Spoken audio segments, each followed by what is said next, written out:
موقع میں دیں گے، جو کچھ دیں گے امام رضا کے نام سے دیں گے، جو امام ضامن جن کا لقب صرف انہی کو امام ضامن کہا جاتا ہے۔ آپ امام ضامن جو مانتے ہیں وہ امام رضا علیہ السلام سے منسوب ہے، کیونکہ ضامن آہو ہیں۔ آج امام کے نام پہ جو کچھ دیں گے انشاءاللہ تعالی وہ امام آپ کو اس سے کئی گنا زیادہ پلٹا کے واپس کریں گے۔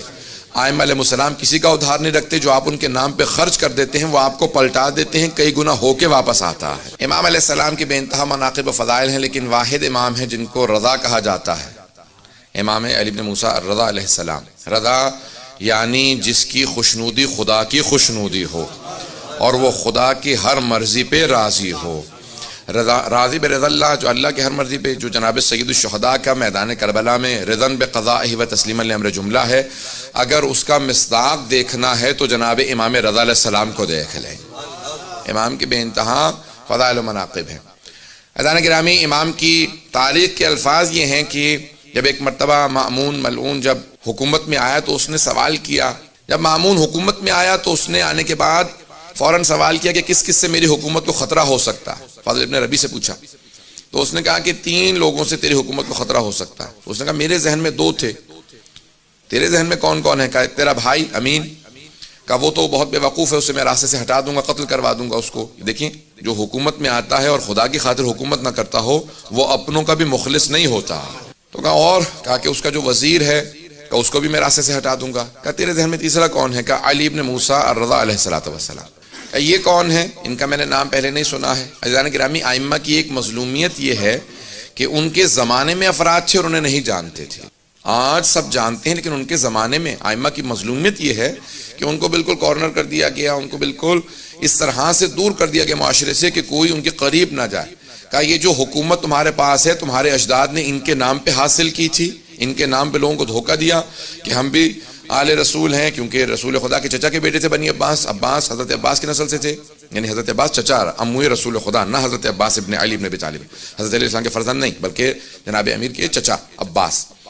تو کہا ان کی نسل سے ہو، تمہارے اجداد نے ان کے نام پہ کہہ کے دھوکہ دے کے حکومت حاصل کی اور اس کے بعد پھر ان کو زندانوں میں رکھا تاکہ لوگ پہچان نہ لیں کون حقدار ہے۔ تو اس نے کہا کہ اچھا تو یہ کیسے ہیں، دیکھنے میں کیسے ہیں، بولنے میں کیسے؟ سن رہے سب لوگ؟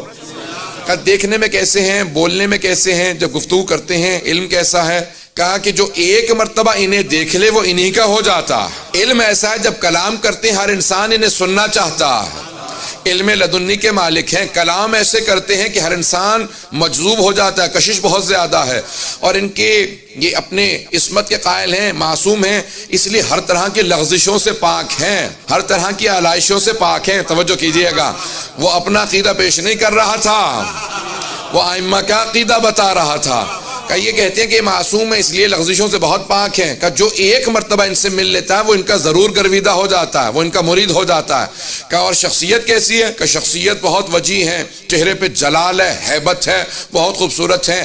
کہ ایک مرتبہ تو دیکھے گا تو بھی معتقد ہو جائے گا کہ ہاں یہ واقعاً زمین کا نہیں آسمان سے نازل ہوا ہوا، عام ہستی نہیں ہے، تو دیکھے گا تجھے خود اندازہ ہو جائے گا۔ کہ اور لوگ اگر ان سے ملتے ہیں قریب ہیں، کہ لوگوں کو ہم نے دور کر رکھا ہے لیکن جتنا لوگ ان سے ملتے ہیں ان سے قریب ہوتے چلے جاتے ہیں۔ کہ کہاں رہتے ہیں؟ کہ مدینہ منورہ میں رہتے ہیں، اپنے جد رسول خدا کے روضے کے قریب رہتے ہیں۔ کہ ان کا وہاں رہنا ہمارے لیے نقصان دہ ہے، کیونکہ جو حج پہ جائے گا مدینہ جائے گا، جو ملے گا وہ ان کا ہو جائے گا۔ کہ ان کو کسی طرح سے خراسان لے آؤ۔ اس وقت مشہد میں نہیں تھا، مشہد امام کی وجہ سے نام رکھا گیا، توس اس کا نام تھا، قریب میں مرو میں جہاں پہ اس کی حکومت کا دارالخلافت تھا، وہاں پہ ان کو منتقل کیا جائے۔ کہ جاؤ جا کے ان کو وہاں سے دعوت دو اور ان کو خراسان منتقل کر دو۔ اور جب لے کے چلنا تو ان کو عماری میں بٹھا دینا۔ کہا عماری میں کیوں بٹھائیں؟ کہا کیونکہ تو نے تو کہا کہ جو ایک مرتبہ دیکھ لے وہ انہی کا ہو جاتا ہے، تو ان کو چھپا کے سفر کروانا تاکہ کوئی دیکھ نہ لے، اور شیعہ علاقوں سے مت لانا، کہیں ایسا نہ ہو انقلاب برپا ہو جائے، لوگ ہمارے خلاف بغاوت کرتے ہیں، ان کی وجہ سے ہمارے خلاف کھڑے ہو جائیں۔ کہ ان کو کافر علاقوں سے لانا یا ان علاقوں سے لانا جہاں پہ اہل بیت کے ماننے والے نہیں ہیں۔ توجہ تو ہے۔ جب سفر شروع ہو گیا، یہاں سے گئے، امام سے کہا کہ آپ خراسان میں آپ کو طلب کر لیا گیا۔ امام نے اپنے سارے بہن بھائیوں کو جمع کیا، بنی ہاشم کو جمع کیا، سادات کو جمع کیا، اور کہا دیکھو جس طرح سے جناب امیر جب گئے تھے نا مدینے سے تو جانتے تھے میں پھر واپس کوفے سے نہیں آؤں گا، جس طرح سید الشہداء گئے تھے جانتے تھے، اس طرح سے میں بتا رہا ہوں کہ میں واپس نہیں آؤں گا، یہ میرا آخری سفر ہے اور اسی کے اندر میری شہادت ہو جائے گی سفر میں۔ اور امام نے سب کو جمع کیا، کچھ وصیتیں کی اور چلے۔ جب سفر میں جانے لگے تو سب بہن بھائی بہت امام کے، خصوصاً حضرت معصومہ جو بہت زیادہ محبت کرتی تھی، بھائی سے ملی، سب بہنیں بھائی رونے لگے۔ امام نے کہا نہیں، آپ لوگ یہیں پہ رہیں اور بعد میں آپ لوگوں کے لیے سفر ہوگا میں جانتا ہوں، اور امام سفر کے لیے چلے گئے، اماری میں بٹھایا گیا، امام کو لے جایا گیا، سفر شروع ہو گیا۔ جب سفر شروع ہو گیا تو اب مختلف علاقوں سے گزر رہے تھے، جو افراد ساتھ چل رہے تھے وہ مامون کے مامور تھے، مامورین تھے جن کو امر دیا گیا تھا، حکومت کے کارندے تھے، حکومت کے کارندے تھے، لیکن سفر میں امام رضا کے تھے، جو ہم سفر رہتا ہے کسی معصوم کا تو وہ معصوم ہی کا ہو جاتا۔ اب سارے مامور تھے حکومت کے، لیکن جب امام کے ساتھ چلنے لگے، کسی نے امام کی عبادت کو دیکھا، کسی نے زہد کو دیکھا، کسی نے عبادت کو دیکھنے کے بعد کہا امام کا چہرہ بتا رہا ہے یہ معصوم ہے۔ اب اکثر مامون کے کارندے امام کے ساتھ چلنے کی وجہ سے امام کے ہوتے چلے جا رہے تھے، جو نہیں بھی مانتے تھے وہ دل میں ماننے لگے تھے۔ اب کئی افراد تھے کہ نہیں ظاہری طور پہ کسی کو نہیں بتاؤں گا کہ میں ان کا ماننے والا ہوں، لیکن اب دل میں امام کو بعض بار دیکھتے تھے مسکراتے کا۔ اب مولا بھی جانتے تھے امام کہا اسے جاتا ہے جو دلوں کے بھید جانتا ہو۔ اب امام کے ساتھ جو حجت خدا ہو وہ جانتا ہے دل میں کیا۔ امام سفر میں ہے، مختلف سفر کے احاطوں کے اندر امام کو ایک مرتبہ نیشاپور کے اندر جب پہنچے، نیشاپور اس وقت مرکز تھا علم کا، بہت بڑے بڑے علماء شیعہ سنی وہیں نیشاپور سے گزرے ہیں، سب کے ذہنوں میں واقع ہے۔ مجھے صرف اشارہ کرنا ایک نتیجہ دینے کے لیے، اس مقام پہ 16,000 یا 18,000 محدثین جمع ہو گئے، اور سب کے سب ایک بات سوچ رہے تھے کہ عرب کا بہترین خاندان بنی ہاشم ہے، اور ایران کا جو بہترین خاندان تھا شاہی خاندان، اس کی بیوی جناب شہربانو بنی ہاشم کے بہترین حسین سے بیاہی گئی۔ آنے والا عرب و عجم کا بہترین فرد ہے۔ تو اب بہت سے لوگ محبت میں ملنے آئے تھے، بہت سے تعصب میں ملنے آئے تھے، بہت سے نیشنلزم کی وجہ سے مل رہے تھے۔ اگر توجہ ہو کہ بھی خون بہترین خون ہے، بہت سے عقیدت کی وجہ سے ہر آدمی آ رہا تھا، کوئی شیعہ تھا جو نہیں بھی تھا کہ یہ فرزند رسول ہیں، ان سے ایک حدیث سننا چاہیں گے۔ جب سارے محدثین جمع ہو گئے تو احمد بن حنبل نے اپنی مسند میں لکھا کہ جب سب محدثین جمع ہو گئے تو سب نے درخواست کی امام رضا سے کہ ایک حدیث اپنے جد رسول خدا سے بیان کر دیں۔ اب امام نے حدیث کو بیان کرنا شروع کیا۔ احمد بن حنبل اہل سنت کے 4 اماموں میں سے ایک امام ہیں، وہ کہتے ہیں کہ امام نے ایک حدیث کی سند کو بیان کیا۔ حدیث کی سند کو وہ سند ہے جسے سلسلۃ الذہب کہا جاتا ہے، گولڈن چین آف نریشن، جس میں تمام کے تمام افراد کہاں معصوم ہیں، اس لیے عصمت کی وجہ سے اسے سونے کی سلسلہ سند کہا جاتا، سونے کا سلسلہ سند جہاں سب معصوم ہیں۔ امام احمد بن حنبل کہتے ہیں، اہل سنت کے امام، وہ کہتے ہیں کہ اس حدیث کے الفاظ کو نہیں، صرف اس کی سند کو اگر دیوانے پہ پڑھ دو گے تو اسے افاقہ ہو جائے گا۔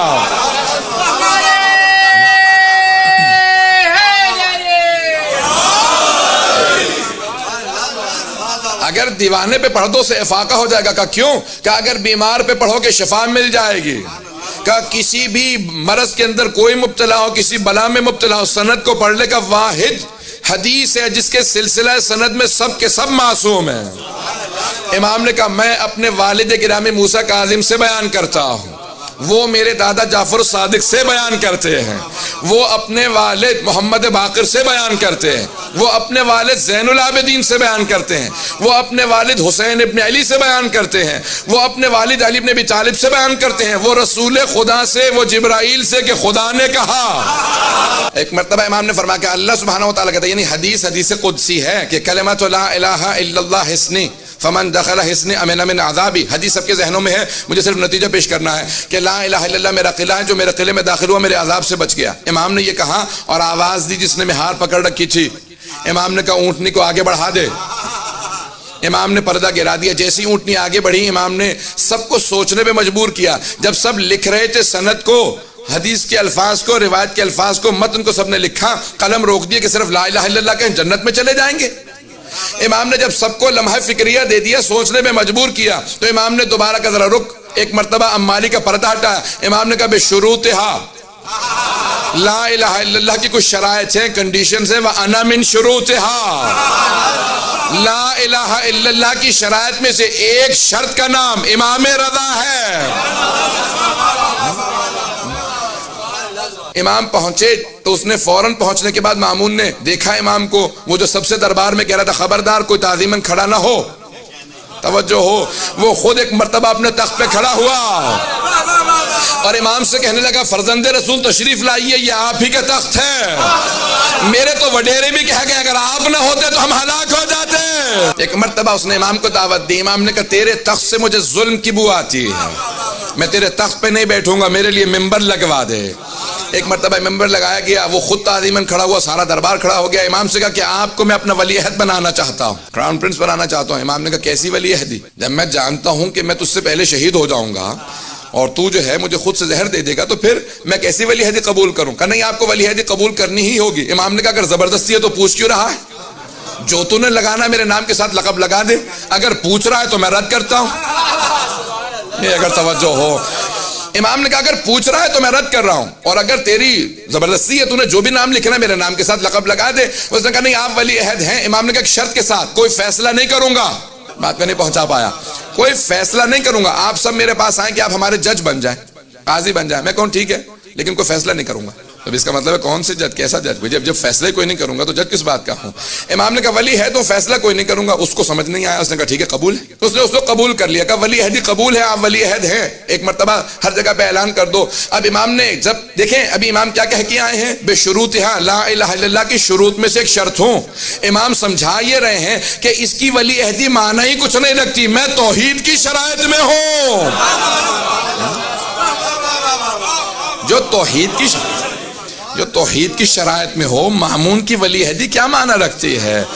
اگر بات پہنچ رہی ہو، اس کی ولی عہدی کی حیثیت کیا ہے؟ میں توحید کی شرائط میں ہوں، یہ ایک ظالم بادشاہ ہے۔ ایک مرتبہ فیصلہ آیا اس کے سامنے اور ایک آدمی کو لایا گیا کہ یہ چور ہے، اس نے چوری کی ہے۔ تو اس نے مامون نے فوراً چور سے سوال کیا کہ بھئی واقعاً تم نے چوری کی ہے؟ اس نے کہا ہاں چوری کی ہے۔ کہا جانتے ہو چوری کی سزا کیا ہے اسلام میں؟ کہا ہاں ہاتھ کاٹ دیا جاتا ہے، حد جاری ہوتی ہے۔ کہا اچھا حد جاری ہوتی ہے، جانتے ہو پھر بھی چوری کی اور اقرار بھی کر رہے ہو؟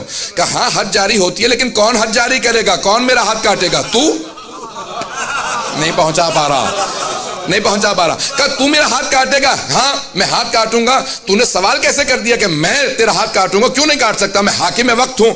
کہا سن، تیرے باپ نے جو بیت المال سے پیسہ چرایا تھا اس سے ایک کنیز کیوں خریدا؟ تو اس سے پیدا ہوا، تو پوری امت کی ملکیت ہے، حاکم نہیں ہے۔ خبردار میرے سے اونچی آواز سے بات نہ کرنا، میں امت ہوں، تو امت کی ملکیت ہے۔ اس نے کہا تو نے میری توہین کی ہے، جسارت کی ہے، تجھے سزا ملے گی اور ہمارا ولی عہد فیصلہ کرے گا۔ امام سے کہا کہ آپ فیصلہ کیجئے۔ امام نے کہا کیسا فیصلہ؟ کہا آپ ولی عہد ہیں، آپ فیصلہ کیجئے۔ امام نے کہا میں نے تو پہلے شرط رکھی تھی کوئی فیصلہ نہیں کروں گا۔ بات واضح ہے، میں نے تو پہلے شرط رکھی تھی کوئی فیصلہ نہیں کروں گا۔ اس نے کہا کہ نہیں آپ کو فیصلہ کرنا ہوگا، میرے پہ حرف آ رہا ہے اور آپ فیصلہ نہ کریں۔ امام نے کہا پھر سن، جو یہ کہہ رہا ہے وہ سچ ہے۔ جو بیت المال سے چرا لیا جاتا ہے وہ بیت المال ہی کا رہتا ہے۔ جناب امیر نے یہی کہا تھا نا اپنے پہلے خطبے میں کہ اگر تم میں سے کسی کے باپ نے بیت المال سے پیسے چرا کے ماں کا مہر بھی دیا ہو تو میں واپس لے لوں گا۔ بیت المال سے چرا لیا جائے تو یہ نہیں ہوتا کہ بیت المال کی ملکیت نہیں رہتی۔ عزیزان گرامی، ائمہ علیہ السلام کا معیار بہت بلند ہے، تو ان کے شیعوں کا معیار اسی طرح سے بلند ہونا چاہیے۔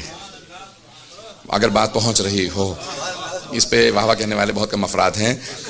عزیزان گرامی، ہمارے معیارات بہت بلند ہونے چاہیے، ائمہ کی عقیدت رکھنے کے نتائج ہونے چاہیے، ان کے اعتقاد، ان کی امامت پہ، ولایت پہ ماننے والے۔ ایک مرتبہ مامون نے سنا اور فوراً تخت سے اترا اور چلا گیا، اور اسی کے بعد اس نے فیصلہ کیا کہ اب میں ان کو زہر دے دوں گا۔ امام نے کہا مجھے اس بات کی پرواہ نہیں ہے، لیکن میں کبھی اپنی زبان سے کوئی ایسی بات نہیں کروں گا جس سے حق چھپا لیا جائے۔